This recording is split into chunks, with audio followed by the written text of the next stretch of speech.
Olá, tudo bem? Para quem ainda não me conhece, meu nome é Edivaldo Brito, sou engenheiro agrônomo e trabalho como assessor técnico especial no Serviço de Aprendizagem Rural Senar, aqui no estado do Ceará. E por solicitação do presidente da Federação da Agricultura e Pecuária e Pesca do estado do Rio Grande do Norte, o meu amigo José Vieira, ele solicitou que eu fizesse um vídeo para que ele pudesse divulgar nas redes sociais, certo? Sobre a renegociação e liquidação de dívidas junto ao Banco do Nordeste com base nas leis 14.166 e com base na lei 14.275. Eu perguntei ao Zé Vieira, você quer que eu grave um vídeo só para o setor rural? Ele falou, não, Edivaldo, se você puder, você grave um vídeo contemplando o setor rural, que eu represento, assim como também o setor industrial e comercial, já que eu fui presidente do Conselho do Sebrae aqui no estado do Rio Grande do Norte, eu me sinto na obrigação de também poder tentar ajudar os mutuários potiguares com dívidas nos outros setores, indústria e comércio, também poderem ser beneficiados na Lei 14.166, de 10 de junho de 2021, já que essa lei também contempla a renegociação e liquidação das dívidas junto ao BNB. Então, gente, esse vídeo vai ficar um pouco extenso, eu acho que na faixa de 18 minutos. Eu queria que vocês tivessem um pouquinho de paciência, porque com esse vídeo, vocês poderão esclarecer muitas dúvidas que talvez possam ter surgido com base nessa lei, certo? E vocês terem o direito da renegociação e liquidação. Então vamos lá, gente. Primeiro caso, quem está enquadrado? Os mutuários que contrataram financiamento no Banco do Nordeste com recursos do FNE e que estão em atraso, tanto do setor rural, industrial, serviço e comércio. Então muita gente tem perguntado, eu tenho enquadramento, eu fiz um financiamento do Banco do Brasil. Outro pergunta, eu tenho financiamento, eu fiz um financiamento na Caixa Econômica, eu fiz um financiamento no Santander e assim por diante. Não. Só quem vai estar enquadrado aqui no Nordeste são os produtores rurais que fizeram financiamento junto ao BNB. Por quê? Como vocês verem aqui, o Banco do Nordeste é o único que opera com recurso do FNE, certo? Os demais bancos não operam. Quais são os requisitos para que a dívida seja enquadrada nesta lei? Primeiro, ter sido financiada com recurso do FNE, como já foi dito aqui na primeira pergunta. Segundo, ter sido contratada no mínimo há 7 anos antes da solicitação do enquadramento. Por exemplo, hoje é dia 3 de junho de 2022. Então, menos 7 anos, no mínimo ela ter sido contratada em 7 de junho de 2015. A terceira condição é que ela deveria estar inadimplente na posição de 11 de junho de 2021 e não ter sido renegociada após essa data. Ok? Bom, a lei, ela será calculada como? Pelo IPCA, com exceção às dívidas dos mini produtores e dos agricultores familiares. Por que, Edivaldo, que os mini produtores e agricultores familiares não são calculados também pelo IPCA, como os demais casos? É porque, gente, as dívidas dos mini e pequenos agricultores e dos agricultores familiares, a taxa de juros da contratação é de 0,5% a 5% ao ano, certo? Índice muito inferior ao índice do IPCA. Então, o deputado Júlio César, que foi o relator dessa lei, ele teve o cuidado de prestar atenção a esse item e não prejudicar os mini produtores, assim como os agricultores familiares, ok? Os descontos para a liquidação. Depois de calculada a dívida pelo IPCA, você poderá ter o desconto para a liquidação, certo? Se você foi enquadrado como agricultor familiar, Fora do semiárido, 80%. No semiárido, 90%. Se for enquadrado com mini, micro, pequeno ou pequeno médio, se for crédito não rural, que é o caso das indústrias, comércio e serviço, terá um desconto de 70%. Se for crédito rural fora do semiárido, 75%, e no semiárido 85%. E aqui vai seguindo as condições de liquidação para cada porte e a situação, se é crédito rural, se é crédito não rural, rural e dentro do semiárido ou fora do semiárido. Beleza? Até aí? Bom, gente, agora tem uma observação importante. A lei, ela diz o seguinte, que após aplicado os descontos sobre a dívida atualizada, o valor para a liquidação não poderá ficar inferior ao valor do principal efetivamente liberado e não pago. Vamos para um exemplo, para esclarecer melhor essa observação. Está aqui. Esse caso aqui, o valor liberado foi R$15 mil. Atualizando essa dívida pelo IPCA, ela fica em 40.869. Como vocês já viram anteriormente, dizer que esse cara seja um agricultor familiar, certo? O desconto dele é 90%, ok? Agora, aplicando os 90%, de 40 mil, ele iria pagar 4.086. Mas como a lei diz que o valor para liquidação não poderá ser inferior ao valor do principal efetivamente liberado, ó, foi liberado 15 mil, ele não pagou nada. Então o que ele tem que pagar? 15 mil reais.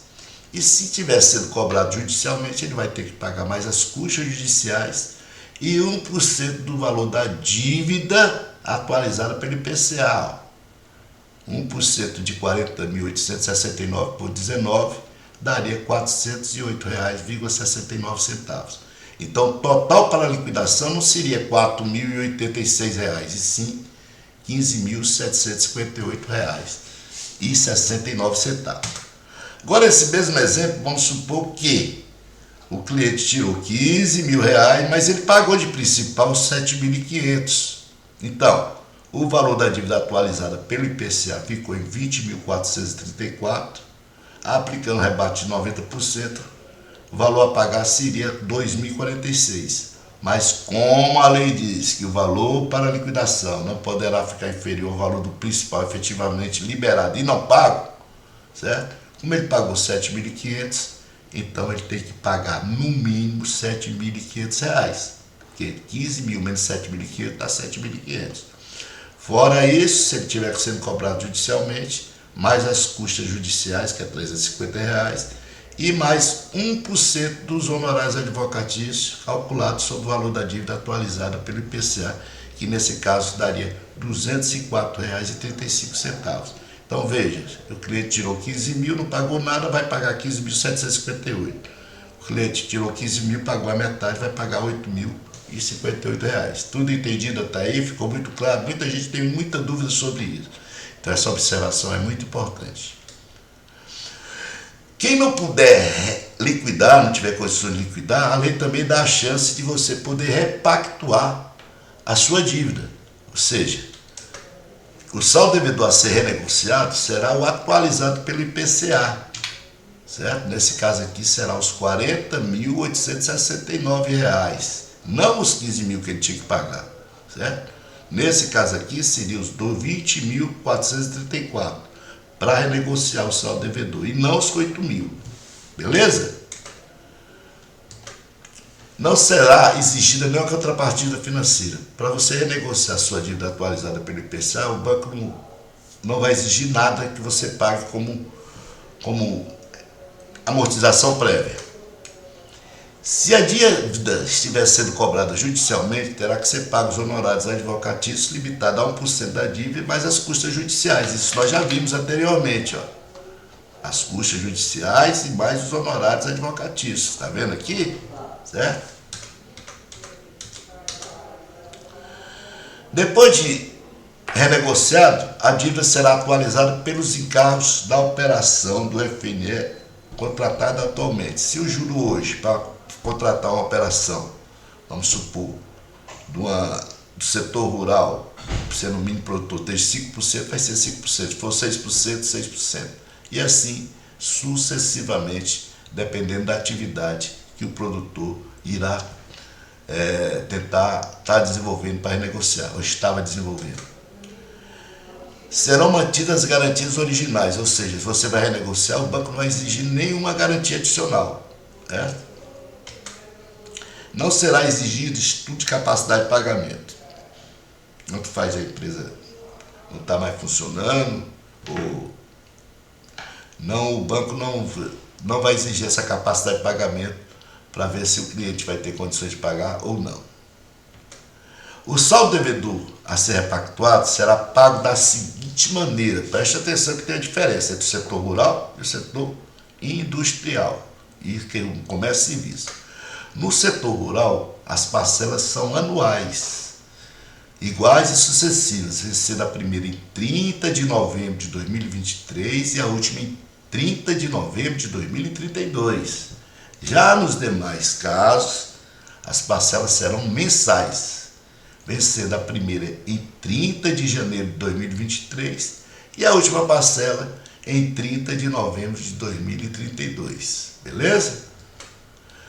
Quem renegociar a dívida também terá um bônus de adimplência sobre o valor da parcela. Se ele pagar em dia, ele terá o seguinte desconto. Olha, se ele for agricultor familiar, se ele tiver tido uma operação contratada fora do semiárido, o bônus sobre o valor da parcela será de 40%.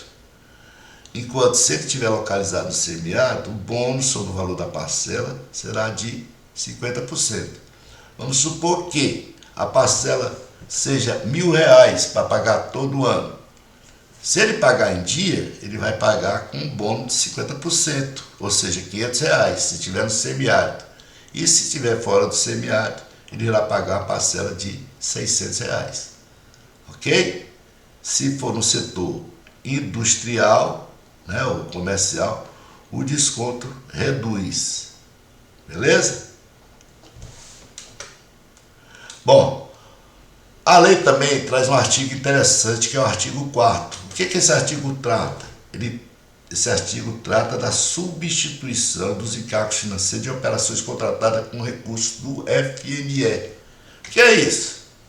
Ela irá atender aqueles mutuários que contrataram financiamento com recursos financeiros superiores ao que estão sendo contratados após a data que ele contratou. Certo? Aquelas operações com taxa de juros, ou então aquelas operações que ainda estejam com taxa de juros pós-fixadas. Porque antigamente, o crédito rural você poderia optar por taxa de juros pré-fixada ou pós-fixada. Nós orientamos os nossos mutuários a contratar com pré-fixada. Já nos demais setores, que era o setor rural, ou setor industrial, comércio e serviço, as contratações dos recursos da FNE só poderiam ser com taxas pós-fixadas. E agora ela pode ser transformada de pós-fixada para pré-fixada, que é uma vantagem para aquele que for contrair um financiamento. Certo? Vou dar um exemplo aqui de um caso recente, de um caso aqui até do Ceará, que é um hotel financiado pelo Banco do Nordeste. Certo? Olha, o cliente contratou um empréstimo para construir um hotel numa cidade do interior aqui do estado do Ceará. E na época ele contratou com juros de 18% ao ano. E hoje a taxa de juros, depois da contratação dessa operação, a taxa de juros reduziu para 6% ao ano. Ora, gente, quem fez o empréstimo no banco, a taxa de juros era estática. Poderia variar a taxa, diminuir, que não mudava, que era uma injustiça. Por exemplo, esse mutuário que procurou o banco, na época, a taxa de juros era 18%. Se ele tirou R$1 milhão, então só de juros ele ia pagar por ano 180 mil. O mesmo concorrente dele fez o mesmo empréstimo depois de 2 anos para construir um hotel parecido com ele e fez um empréstimo com recurso do FNE com taxa de juros de 6% ao ano. Então, 1 milhão, 6%, 60 mil reais. A diferença do produtor A para o produtor B dá 120 mil, ou seja, o produtor que tira o recurso com juros de 18% está pagando R$ 10.000 a mais por mês do que o produtor B, certo? Isso faz com que, nesse quesito de competitividade, o produtor B, ok? Ele tenha mais condições, melhores condições do que o produtor A que está pagando essa taxa de juros. Nota, essa lei, esse artigo só vai beneficiar contratos rurais contratados até 31 de dezembro de 2018, porque depois de 2018 as taxas de juros não subiram, certo? E os produtores rurais, não rurais, que contrataram financiamentos até a data de 1º de janeiro ou de maio de 2022. Então tem essa diferença. Produtor rural que tiver contratado financiamento até 31 de 12 de 2018 pode optar em renegociar a sua dívida, substituindo a taxa de juros, se a dívida dele estiver com encargo financeiro mais caro, certo? Do que as dívidas atualizadas até hoje, contratadas até hoje. Já no setor rural, não. Essa prazo é expandida até 1º de maio de 2022, beleza? Mas o cliente, para ter direito a esse benefício, ele terá que estar ou ficar de frente até 31 de dezembro de 2022 para formalizar esse benefício. Porque não adianta ele estar inadimplente, pedir para solicitar a mudança da taxa de juros e ele continuar inadimplente. É trocar 6 por meia dúzia, beleza?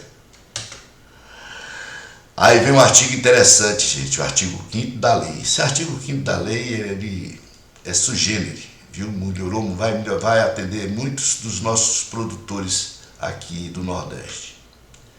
Ele autoriza o BNB a poder prorrogar as parcelas de crédito rural vencidas no ano 2020, 2021 e 2022. E não rural, vencidas em 2021 e 2022. Contratados por mutuários do porte mini e pequeno, inclusive agricultores familiares. Doutor, meu porte é médio, estou enquadrado? Tá não. Meu porte é grande, está enquadrado? Tá não. Meu porte é pequeno, está enquadrado? Pequeno médio, está enquadrado? Tá não. Por quê? Ela só cita para os mini e pequeno, certo? Inclusive os agricultores familiares. Pois bem, para a operação ser enquadrada nesse benefício, a operação teria que estar em dia na data de rural, 31 de dezembro de 2019. Então, você não teria esse benefício de prorrogar a parcela 2020, 2021 e 2022 se na data de 31 de dezembro de 2019 você estivesse inadimplente.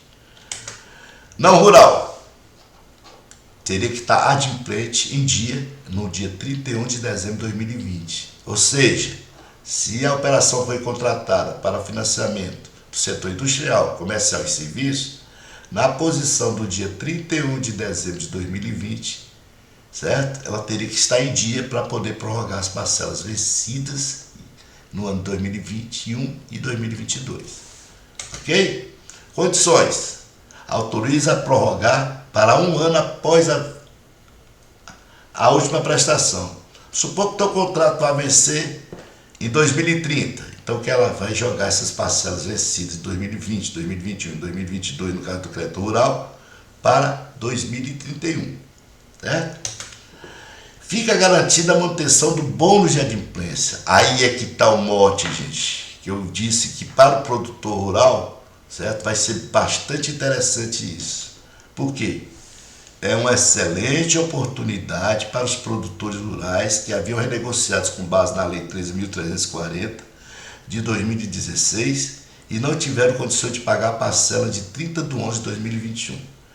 Gente, a Lei 13.340 foi aquela lei que deu aquele benefício de desconto de até 95% para liquidar sua dívida. Ou então, quem não pudesse liquidar, poderia renegociar o saldo devedor para começar a pagar a primeira prestação em 30 de novembro de 2021. Então, teve casos que o produtor não teve condições de pagar essa parcela que venceu no dia 30 de 11 de 2021. Então, esse produtor que atrasou essa parcela, ele poderá repactuar essa parcela para jogar para, no final do contrato, o mesmo direito ao bônus. Tem casos que o bônus é 80% sobre o valor da parcela. Se a parcela fosse R$2.000, ele iria pagar 400. Perdeu? Por isso que eu acho que foi uma grande vantagem, uma conquista para os mini e pequenos produtores e os agricultores familiares aqui da região do Nordeste. Agora, vamos falar sobre a Lei 14.275. A Lei 14.275, ela só trata sobre renegociação de dívidas dos produtores rurais, não já fala mais sobre o comércio e a indústria, certo? E a grande vantagem é o seguinte, é que aqueles agricultores da agricultura familiar, do PRONAF, com operações do FNE contratadas, veja bem, contratadas até 31/12/2011, é o caso que aqueles pronafianos que não tiveram condições, ou não foram alertados, não souberam da renegociação das dívidas que tratava a Lei 13.340 de 2016. Então ela reabriu o prazo para esses agricultores familiares, certo? E esses agricultores familiares vão ter os mesmos benefícios da Lei 3.340, que você já sabe, né? Que era desconto de até 95% para liquidar, poder prorrogar o saldo devedor em 10 anos, com direito a um bônus de adimplência de até 80% sobre o valor do principal da dívida. Olha, desconto de até 95% para liquidação e bônus de adimplência de 80% sobre o valor da prestação, ou seja, se a prestação fosse R$1.000, ele pagaria R$200, se pagasse em dia. Observação: o prazo para a renegociação e liquidação dessas operações é até 30/12/2022, certo? Procure, gente, o quanto antes sua agência de relacionamento com o BNB, que os gerentes já estão treinados e irão prestar todos os esclarecimentos sobre o enquadramento de sua operação com base nesses diplomas legais. Lembre-se que sindicato forte representa produtores fortes rurais e contem com a Federação da Agricultura e Pecuária do Estado do Rio Grande do Norte, com os nossos sindicatos filiados a essa federação, para fazer com que o sistema se torne mais forte ainda. Qualquer dúvida que vocês tiverem, procure os representantes dos seus sindicatos, procure a Federação da Agricultura do Rio Grande do Norte para dirimir as suas dúvidas. Qualquer coisa, vocês também podem entrar em contato comigo, certo? Edivaldo, meu telefone de contato é esse, fixo, 085358029, e o meu celular e o WhatsApp é esse número aqui, e aqui está meu e-mail, tá bom? Muito obrigado mais uma vez pela paciência de vocês, espero que tenha sido esse vídeo esclarecedor para dirimir as dúvidas dos mutuários, tanto da indústria, do comércio, do serviço e principalmente do setor rural, onde o presidente Zé Vieira representa com bastante dignidade o nosso setor aí no estado do Rio Grande do Norte. Um abraço a todos e conte com a gente.